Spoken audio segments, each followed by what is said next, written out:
There's so much I want to talk about, so I want to make use of our time.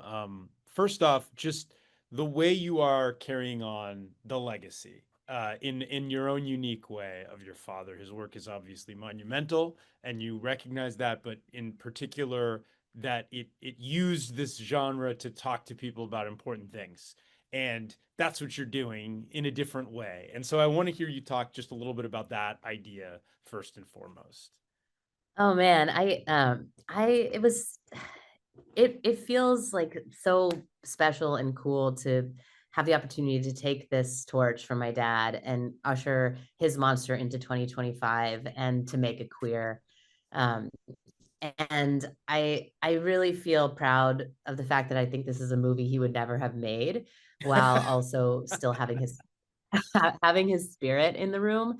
I hope that people feel that because his spirit is very much in me. And I think zombies are such a fun monster. I think that zombies are playful and hilarious at times. And as a result, like a really fun way to also say some shit. I like to compare it to like I like a movie where you feel like you're eating a lollipop, but you're actually getting some spinach. Like you're getting your nutrients, but like you're coming out of it feeling like you just had a gorgeous piece of candy. Um, and I think the zombie genre just really lends itself well to that. Absolutely. Yeah, I've referred to it as a Trojan horse, but I like your metaphor better.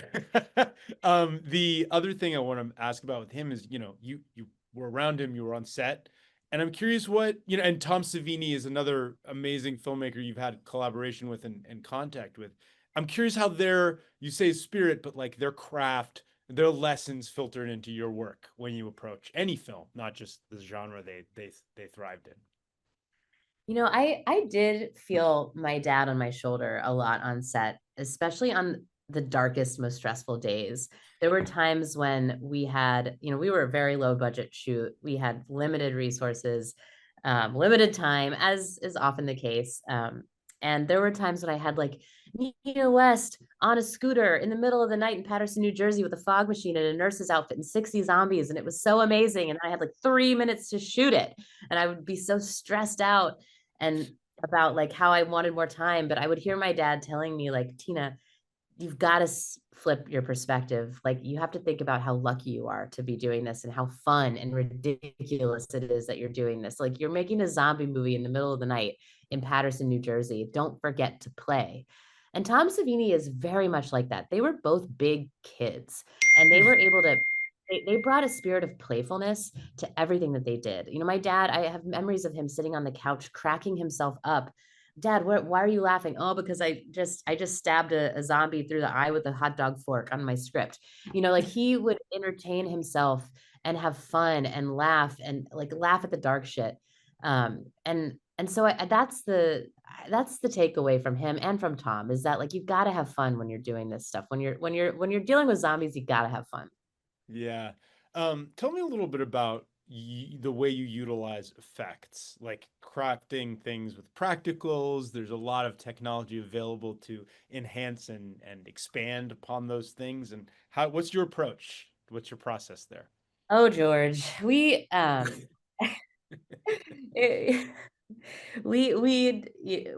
I was from the beginning, I was more interested. I decided I would rather have charmingly bad practical effects than bad CGI. I really prefer the look, the tangibility, the nostalgia of an analog feeling world. I knew we didn't have a lot of resources and VFX are not cheap. They're maybe getting a little bit cheaper, but it was kind of out of our budget. We weren't going to be able to like do too much in post. For example, like the zombie eyes, we didn't have money for contact lenses, nor did we have money to do their eyes in post. And I said, fuck it. I actually like the fact that we can see their eyes because I think that there's something to it, to seeing the performance in the eyes. It's like, there weren't zombie contacts on Dawn of the Dead either. And so much of the zombie monster is about like how it is a mirror of us as humans. And so I kind of was like, let's trust our audience to suspend their disbelief and get immersed in this world enough that they can take this ride with us. And like, yes, that is a puppet. That zombie baby is a puppet and it's giving puppet. But I was okay with that. In fact, I wanted it because we are so inundated with hyper realistic CGI that I think there's something kind of refreshing about seeing the artistry and the craft of a practical effect. We enhanced blood a little bit here and there, and there's some there's some rats. There's like the rat that splats on the wall, and there's one little rat on the shelf that is digital, but we were mostly practical the entire time, and that's hard for cleanup and time. But I'm really happy that we stuck to practical. Yeah, I love that too, personally. I know people have different schools of thoughts. I heard Margaret Cho told me that she loved the rats, the real She rat. did. She was the rats were so tiny and cute, and they just like crawled on her and cuddled with her, and I was like, well, these aren't scary, but we'll deal with that later. She said she'd always wanted to work with rats, which I just think is an all-time quote. Can Yeah. you tell me a little bit about what else you want to do? You know, this is a big feature debut, but you've been doing shorts, you've done all kinds of filmmaking, you've been in different parts of the set, but now you're here, you've made this movie, and like, what are your kind of next goals? Well, I am just salivating to do it again. I love making movies. Being on set is my favorite thing in the world.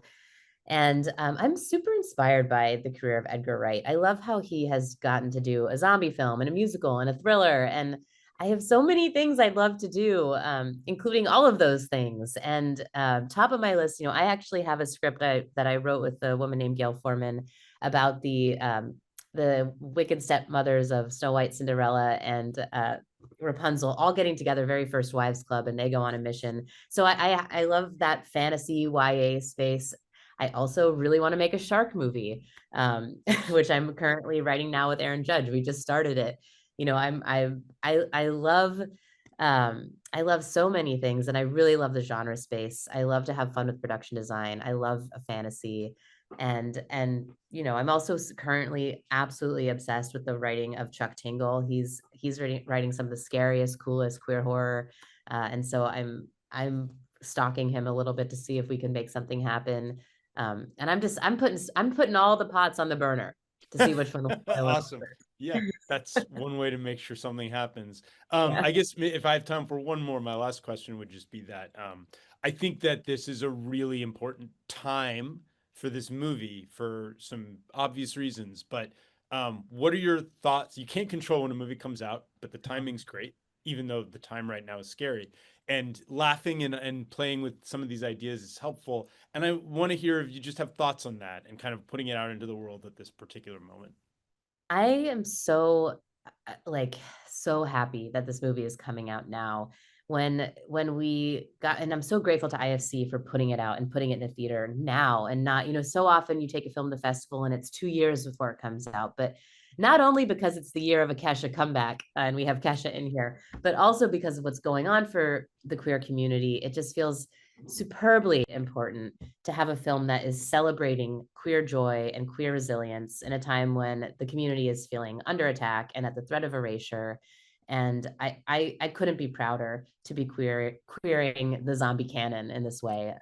Zombie movies are historically pretty butch, and I'm really happy to sort of flip the script and to do so under the Romero name. It feels really really special, and I think the timing is ideal. It's almost like the universe knew in some ways. Like it helped the stars aligned at the right time, and we went really fast, and it's out really fast, and I can't believe it. Yeah, no, I agree. And I'm glad to hear you say all of that. Thank you so much for your time today. I really appreciate it. I'm glad the movie's out in the world. Um, So much.